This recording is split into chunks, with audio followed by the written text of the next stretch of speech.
Sergeant. Eddie, relax. How's everyone doing? Good. I wasn't talking to you guys. I'm just kidding. Not that much of a jerk. I am a jerk, but not that bad. Are you filming me already? Yes. All right, outstanding. So now I know how to act on my best behavior. So I have a very strict policy that if you film me when I do the oath, and that is if I screw up the oath, you're not allowed to put me on YouTube. Done. Fair enough? Outstanding. Okay. Guard, Army Reserve, Army. Oh, we're all on the same page here. We all got all Army in here. It's good. Makes my life, makes me happy. Makes me happier. So anyways, except for the National Guard. You have a unique opportunity to make my life difficult today. Do you know why? No. You have a separate oath. So you and I get to do an oath all between you and me, and that's it. Okay. So that being said, do you have it memorized? No. Why not? Because never told me. Don't worry about it. I'm just kidding. He's made my life difficult for 18 years.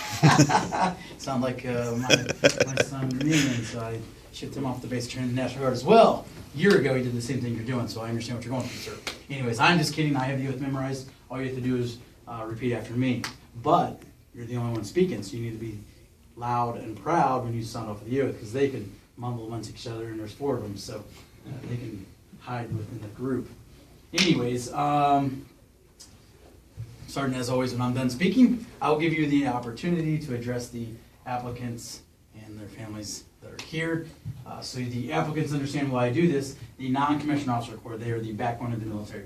They're one of the reasons why we're the most successful military in the world. So I highly advise you to seek out good non-commissioned officers and learn from them, because I promise you, they'll lead you to success, just as they did me when I was a private, where you are standing, and even since as I've been an officer.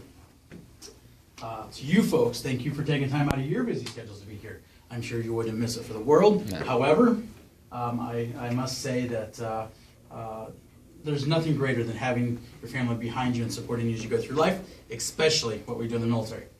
So, that being said, give me just a moment. I would like to take a brief moment and frame the importance of today for these applicants that stand before me. In the United States, we have roughly 316 million citizens. So if you total us all together, those of us that wear the uniform for both active duty and reserve components, we only total around 2.3 million people.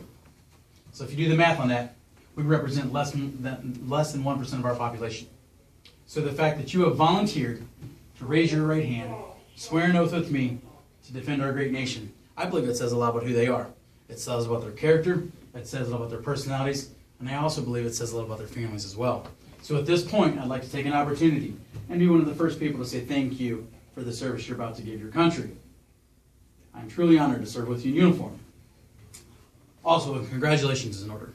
Most people don't realize it, but right now it's one of the most difficult times to be able to join the military. Many reasons why. We're reducing our footprint around the world. Congress is reducing our budget, but the fact remains right now we're being very selective in who we allow to join our ranks. So the fact that you stand before me qualified to serve your country is a great accomplishment. So congratulations to all of you for that. The way I see it today is your first accomplishment, your first roadblock, your first challenge that you've met in your new careers and the rest of your lives. Now, all that being said, understand that serving your country is a privilege and not a right. Those of us that wear the uniform already, we live our lives at a higher standard than the rest of society. Starting today, we expect the very same of you. So what does that mean to you? Well, first and foremost, who is under 21 years old? All right, if you got your hands up, you two guys, neither one of you are allowed to drink alcohol until you're 42 years old. Fair enough? All right. Parents usually like that. Parents are good with that. I know, right? That's what I tell my teenagers. Anyways, if you decide to partake in alcoholic beverages, and for you too, when you become of legal age, if you decide to, be safe and have a plan. I know good Sergeant back there and I can give you examples where we've seen people ruin their careers or worse yet their lives with the misuse of alcohol. So please don't let that happen to you. Drugs. This is an easy one. 0 tolerance. Don't do it, we'll catch you. We'll kick you out of the military. And guess what? Places like McDonald's won't even hire you with a bad discharge out of the military, okay? Just not worth the risk. Also, now's the time in your life you need to take a look at who you're hanging out with. The quote that I'll share with you is, show me your friends and I'll show you your future. If you're hanging around with a bunch of knuckleheads, you're going to get yourself in trouble. Don't get kicked out of the military for something stupid your friends do, because that can and has happened here in the Cleveland Meps, and we don't like to see that. Part of being successful, especially in the military, is surrounding yourself with good people. Okay? And the last thing I'll cover As you stand before me right now, you're medically qualified. However, if you go out and get yourself hurt, you break a bone, you get stitches, you go to the hospital for any reason, you're no longer medically qualified. And the worst part about it, I'm going to venture a guess, is not the injury itself. It's the fact that you're going to come back here to the Cleveland MEPS and go through this process all over again. Does anybody want to volunteer to do that? You guys are willing to do it again? No, We're going to sir. come back to the MEPS? Today wasn't, was it enjoyable today? Didn't think so. Listen, guys, I know, I understand. I see it every day. It's not that much fun here, okay? Do yourself a favor. Don't get yourself hurt, okay? You're about to go off to basic training. It is physically demanding. It is meant to be a challenge. You need to be physically fit and ready to go. We understand accidents happen. We'll address those accordingly. Just don't put yourself into a position that's going to increase your chances of getting hurt before you ship off, okay? Wait until after you complete basic and AIT. You're going to have better health insurance, and then you can hurt yourself and you get it covered for free from your TRICARE. Okay? I know that's bad advice, but it's just a joke.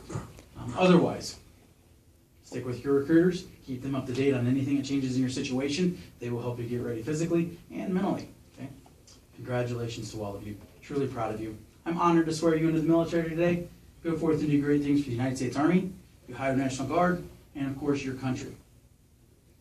All right. Sorry, do you like to add anything what I've said? Sir, you covered it all. Thank you very much. All right. Have you been briefed on, and do you understand the DoD applicant briefing on the separation charges and restrictions on personal conduct in the armed forces and use in Articles 83, 85, and 86? Yes, Yes, sir. sir.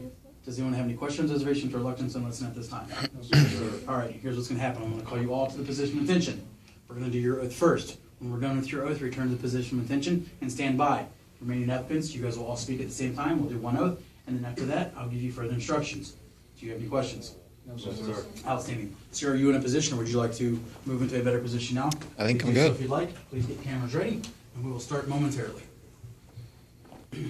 Group, attention.